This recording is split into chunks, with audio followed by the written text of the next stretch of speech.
Hello everybody, welcome back to YouTube. So today we're going to do a pull session. Not done a pull session for a little bit of time. Movements are pretty much the same, just some of them are being swapped like for like movements. So we'll go through them, obviously go up with kind of setup and how we do them, a little bit of a breakdown of those. But I really want to get stuck into progressive overload training, what it actually means, how to apply it, and what benefit it's going to bring to you as a bodybuilder, depending on what training you then progress on to, because obviously we all have our different loves and needs and enjoyment, but why I think that progressive overload training is something that people should do, learn and give a chance.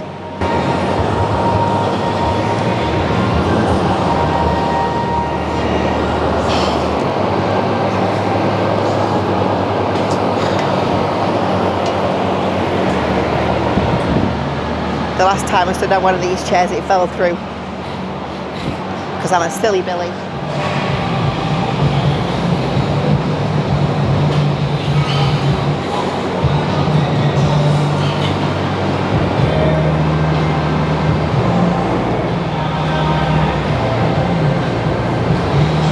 You'll not be able to tell on the video, but my warm-up's actually just taken me 5 minutes. Try not to make your warm-up last too long. You want to get in and you want to get to work. You don't want to fatigue yourself. You want to get in, get ready. The best way to warm yourself up is doing some warm-ups on the lifts that you're about to do.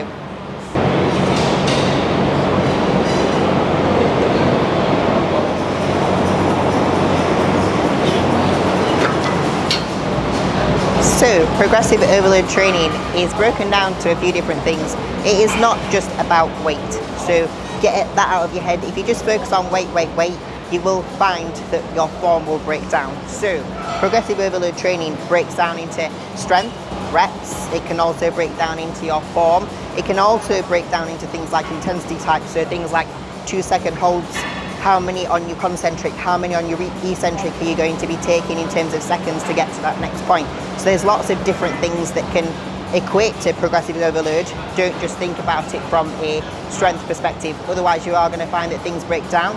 If your form breaks down, you're not going to be utilising the muscle that you're working, so how are you progressively overloading that movement because you're not actually doing that movement correctly? So, as much as all those things are combined, form is at the first and foremost thing that you must think about when it comes to progressive overload.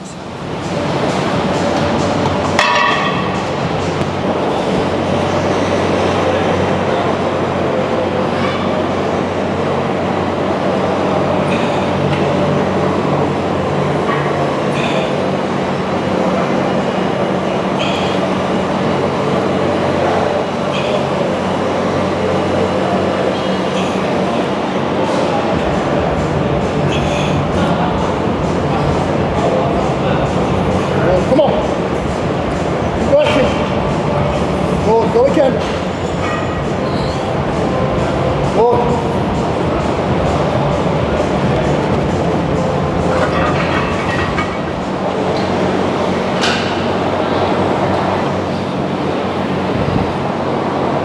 That's better, Meg.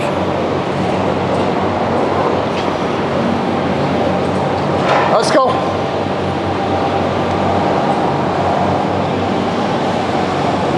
Keep working, come on.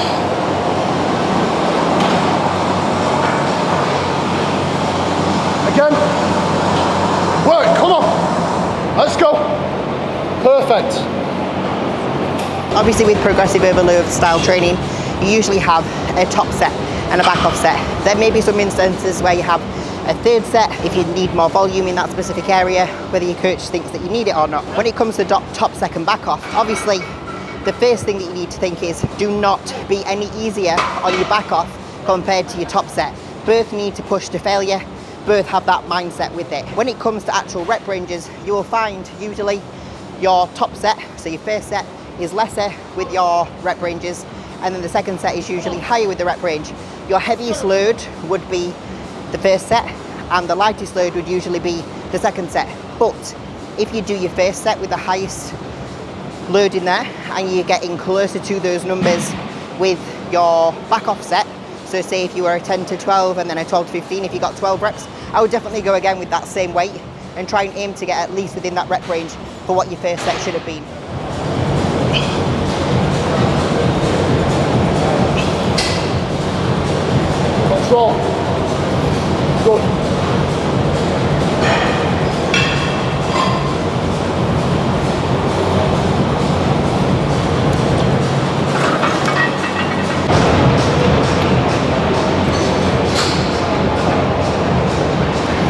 just sloshed all that water on my nose.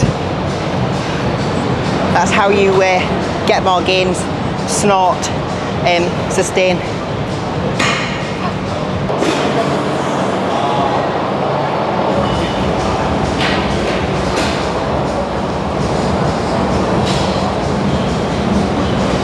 Yes.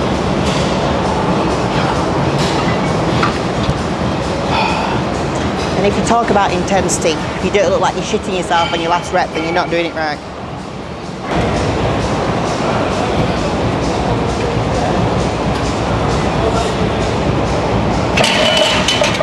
When it comes to your last reps, obviously they're the ones that are a little bit slower, but it doesn't mean that your form should break. Yes, they're slower and they're a little bit harder towards compared to the front end of your set, but they still should look like what it is that you're supposed to be doing. So say I'm doing an upper back row now, my last rep should still look like an upper back row. It has been scientifically proven that the last few reps of your set are the most effective. So they would be your ones that are more inclined to help your bid in hypertrophy, in building muscle. If you do want to see a podcast that is very relatable to that obviously delves into things a little bit deeper than this reel, please check it out. It's by Scott McNally and Dr. Scott Stevenson on Think Big Bodybuilding Media on YouTube. All good. Thank you. Oh, that's easy.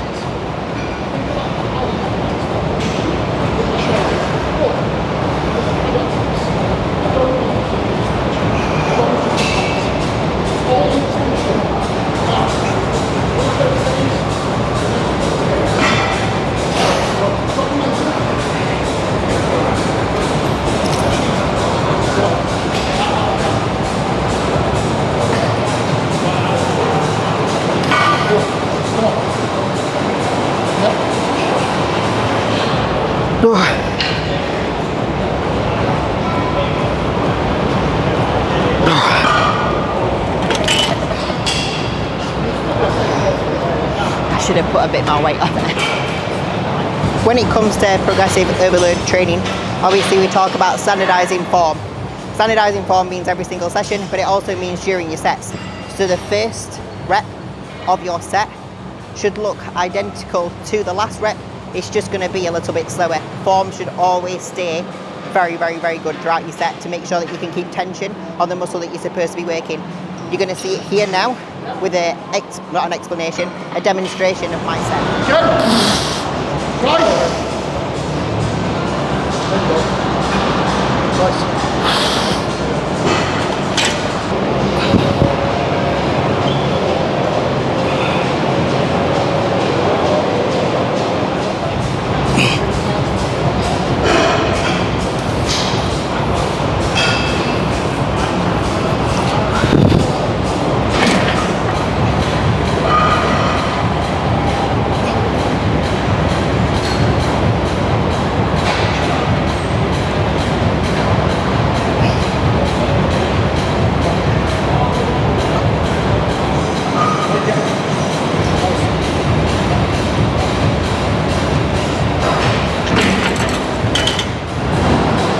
Very warm.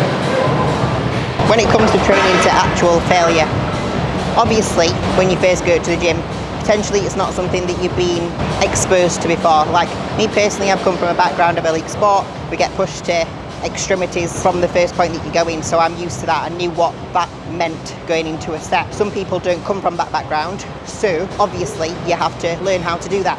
One of the best ways that I learned when I was first starting was asking the most experienced person in the gym for a spot, and that pushed me to know how to train to failure. If you've got a coach, they may allow you to come into a session where they take you through one set, and that'll obviously show you how to train to failure. Filming your sets so that your coach can see, and they'll tell you that you've got a few more reps left in so that you know that for next time.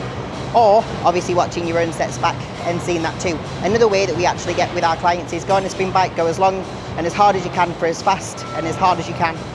Obviously that challenges you to the point of extreme failure and fatigue. That's what the end of a set should feel like. And if you don't feel like that, you're not pushing to failure.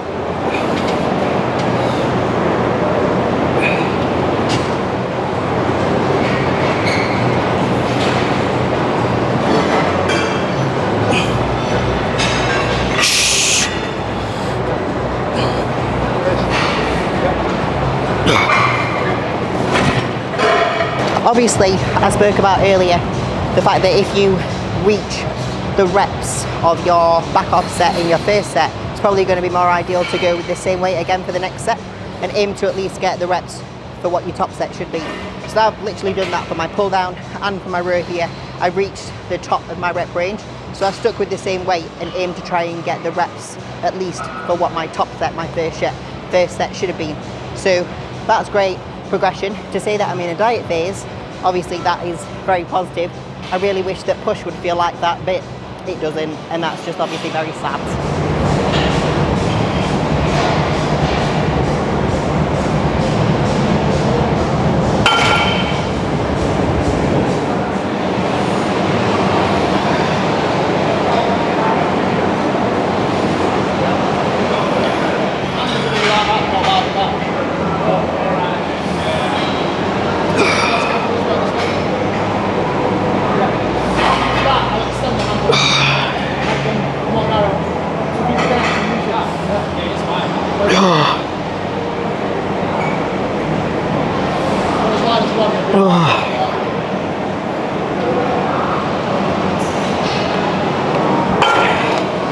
One of the most useful tools when it comes to tracking your progress is a logbook, especially when it comes to progressive overload. If you can remember each set from the last time you did it 5 days ago, 10 days ago, then fair enough. But for most people, a logbook works really well.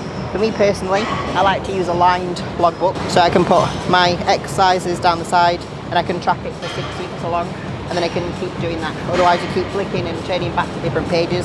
If you can actually just have it all in one place, just a real quick way to look at it, get on with your set.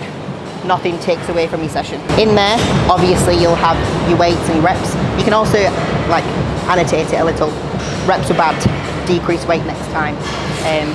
Whatever little teaching points that you may have from looking at your own video feedback, obviously you can put it into there.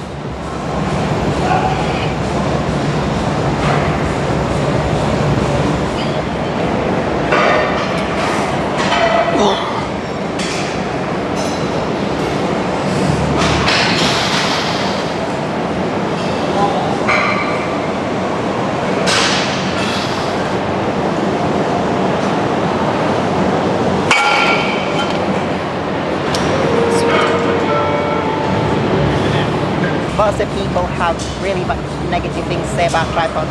I think they're a really useful tool. As long as you have good gym etiquette and you're not being kind of ignorant where you put it, and then if somebody walks in front of it getting a little bit pissy because it happens, I think it's a really useful tool.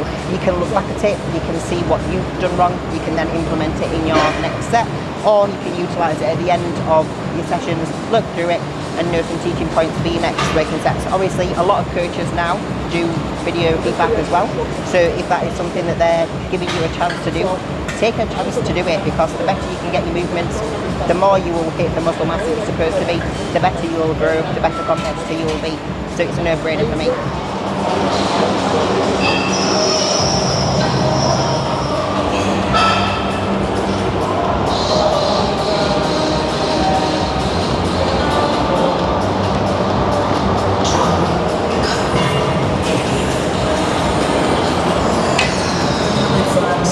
Even on your easy exercises, you need to push them to failure.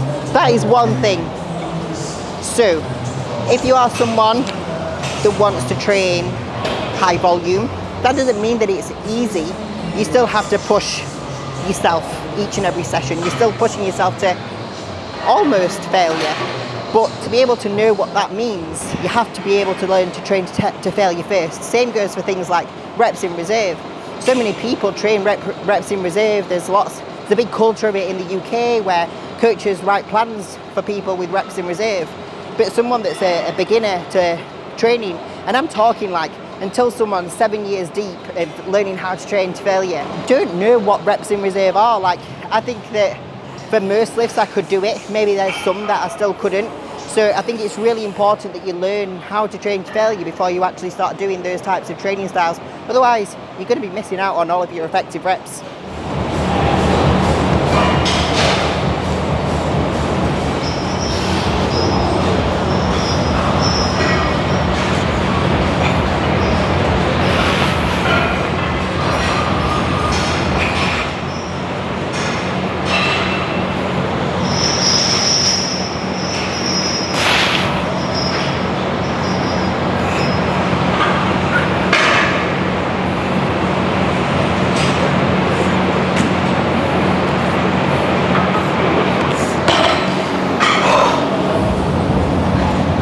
God, what a bastard. Hip thrusts. I used to do them terribly, really terribly, and obviously it was evident in my glutes. Hopefully we'll have some on stage next time. But the biggest thing that I have changed in this off season is stop trying to whack on all the weight on it and listen to the critique that Kuba's been saying to me to keep my lower back flat as I come down. When you first do it, it'll feel really strange. It feels like you have a lot of stretch into your quads. It feels like you're almost a shitting dog at the bottom. You'll not be, it's completely flat. But the amount of tension that you can create in your glutes compared to arching the back and then flinging it back is just night and day different.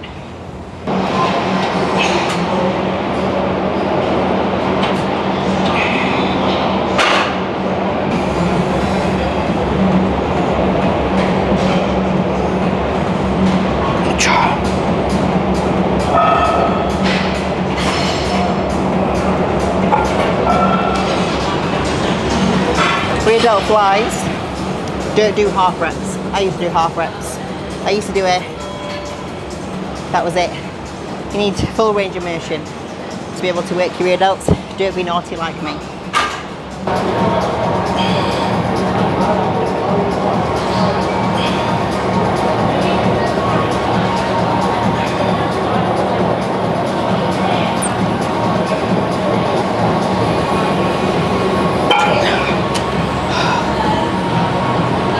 Some upper body stuff when you're in a diet phase is just not fun, is it?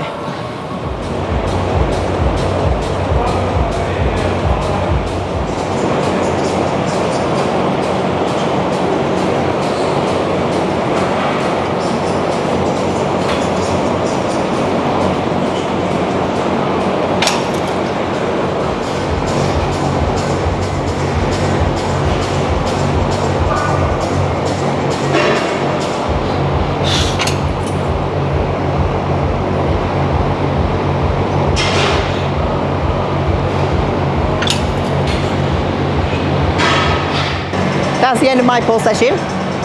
The session went as follows. A single arm pull down on the Gymshark pull down, that is lat focus. Then moved on to the upper back row on the prime seated row.